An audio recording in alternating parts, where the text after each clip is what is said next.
जंगल में आज एक गैर मामूली इजलास जारी था। जंगल में मौजूद 2 शेरों को जंगल बद्र करने की करारदाद पेश की जा रही थी। राजा हाथी अपनी छोटी छोटी आंखों से हालात का बगौर जायजा ले रहा था और बड़े बड़े कानों से बहुत तौजा से सबकी बात सुन रहा था। सब जानवर इस बात पर मुत्तफक थे कि इन शेरों को इलाके से निकाल दिया जाए, जिनकी वजह से जंगल का सुकून गारत होकर रह गया था। जानवर ठीक से खा सकते थे, ना आराम से पानी पी सकते थे। पल भर के लिए गाफिल हुए और शेर उनकी गर्दन दबोचने को आमौजूद होते हैं। इस तहरीक ने तब जोर पकड़ा जब शेरों का तीसरा साथी भींसों के साथ एक झड़प में मारा गया। इसी वक्त से शेरों के हौसले बहुत पस्त हो गए थे। लंगड़ा बारहसिंघार, जो शेरों के लिए एक आसान शिकार साबित हो सकता था, उसने ये भानप लिया था। जंगल के दीगर जानवरों को साथ मिलाकर उसने शेरों के खिलाफ तहरक का आगाज कर दिया। जंगल का तकरीबन हर जानवर इनका सताया हुआ था, इसलिए सब लंगड़े बारहसिंगे के साथ राजा हाथी के पास जा पहुंचे थे। सब जानवरों ने शेरों को जंगल से निकालने के हक में वोट दे दिया। सियाना उल्लू, जो दिन में सोता था और रात को जागता था, आज खिलाफ मामूल उस इजलास को देखने के लिए दिन में भी जाग रहा था। इस सारी कार्रवाई को देखने के बाद ओंघते हुए बोला, दोस्तों, बज़ाहिर लग तो ये रहा है कि ऐसा फैसला करके तुमने अक्लमंदी का सबूत दिया है, मगर आने वाले वक्त में उसके भयानक नताइज निकलेंगे। याद रखो, तुम सबकी जिंदगी और खुशहाली शेरों के सबब है।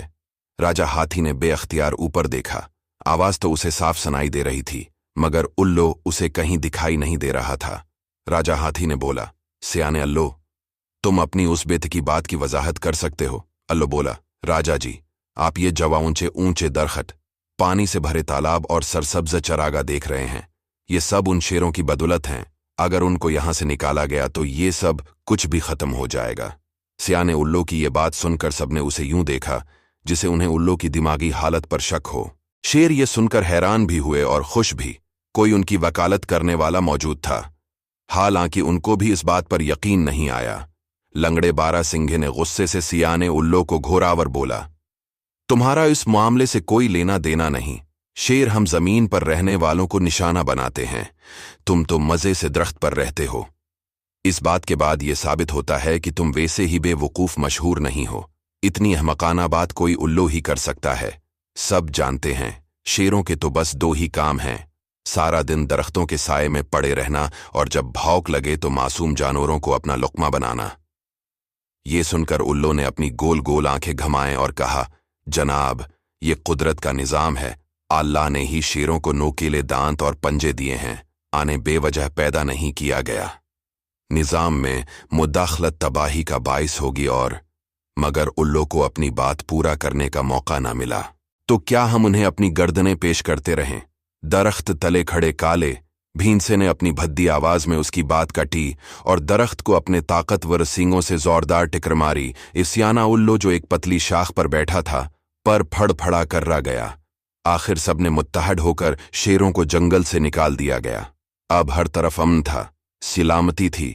चंद महीनों बाद जब खूब बारिश हुई, तालाब पानी से भर गए और हर तरफ सब्जा सब्जा नजर आने लगा, तो जानवरों के दिलों में सियाने उल्लू की बात सुनकर जो खटका पैदा हो गया था वो जाता रहा। अब जानवर मजे से घास चरते, आत्मीनान से तालाब के किनारे पानी पीते, घने दरख्तों की छांव में आराम करते। हर एक यही सोच रहा था, उन्हें शेरों को वहां से निकालने का फैसला बहुत पहले कर लेना चाहिए था। पहले शेरों के खौफ से वो कम पानी पीते थे, क्योंकि अक्सर औकात वो तालाब के किनारे घात लगाकर बैठ जाते और उनको अपना शिकार बनाते। इस वजह से वो घास भी कम खाते थे कि प्यास ज्यादा ना लगे। चूंकि अब ऐसा कोई खदशा नहीं था तो वो पेट भरकर घास चरते और खूब पानी पीते। शिकार हो जाने के डर की वजह से वो ज्यादा देर कहीं रखते भी नहीं थे, तेजी से आगे बढ़ते जाते थे। मगर अब वो इत्मीनान से एक जगह पड़े रहते, जब घास और पानी खत्म होता तभी आगे जाते। शेरों की वजह से उन्हें झुंड में रहना पड़ता था। हर झुंड का एक सरदार होता जिसका हर फैसला मानना पड़ता। जो जानवर सरदार का फैसला नहीं मानता उसे झुंड से निकाल बाहर किया जाता और उसका मतलब मौत होता। अकेले जानवर को शेर लम्हों में शिकार बना लेते। अब चूंकि ऐसा कोई खौफ नहीं था तो झुंड में रहने की जरूरत बाकी नहीं रही थी। जिसका जद्धरजी चाहा मिन्ह उठाकर चल दिया। उनकी नस्ल में तेजी से इजाफा हो रहा था। खुराक की कमी की वजह से अब वो उन फूलों पर भी मन मारने लगे थे जिनके बारे में उनके बड़ों ने मना किया था कि ये शहद की मक्खी की अमानत हैं। शहद की मक्खी जंगल में उड़ती फिरती और उसकी बदौलत पौधे बारावर होते और सरसब्ज विशादाब रहते। आन पौधों को देखकर घास भी खूब बढ़ती है। घास दरख्तों की खुशहाली का सबब थी। जिसमें कीड़े मकूड़े रहते थे वो जमीन को खूद कर नर्म करते और जब मर जाते तो खाद का काम देते और उनके सबब दरख्त फलते फूलते। लेकिन अब खाने के लिए और कुछ नहीं बचा था। जब फूल कम हुए तो शहद की मुखियां हिजरत करके दूसरे जंगल में चली गईं। उसका असर दीगर पौधों पर पड़ा जो तेजी से खत्म होने लगे। ये देखकर घास उदास हो गई। इसमें पीलाहट और सख्ती आने लगी। कीड़ों को भी हिजरत करना पड़ी और दरख्तों को जब खाद ना मिली तो वो सूखने लगे। जानूर इत्मीनान के महज 4 साल ही गुजार सके थे जब उल्लू की बातें सच साबित होने लगीं। जंगल की आबादी बहुत बढ़ गई। तालाबों का सारा पानी खत्म हो गया था। मैदानों में मिट्टी उड़ने लगी और घास का नाम वंशान मिट गया। दरख्त खत्म हो चुके थे जिसकी वजह से गर्मी में शद्दत आ गई थी। आसमान पर बादल नमूदार हुए। उन्होंने जमीन पर झांका और जंगल को सहरा जानकर आगे बढ़ गए। अब जानवर हर वक्त एक दूसरे से लड़ने लगे। जंगल में 3 बड़े तालाब बच्चे थे। एक पर हाथियों ने कब्जा कर लिया, एक गेंडों के पास था, तीसरे में खूंखार उदरियाई घोड़े रहते थे। जानवर भूख और प्यास से मर रहे थे। भींसे जिनमें से हर एक ने अपना अलग ग्रुप बना लिया था। सारे जानवर एक मर्तबा फिर इकट्ठा हो रहे थे। एक रात उन्होंने हाथियों पर हमला कर दिया। हाथी जिनकी तादाद महज 10 थी बहुत बहादुरी से लड़े मगर भींसे फतहयाब ठहरे।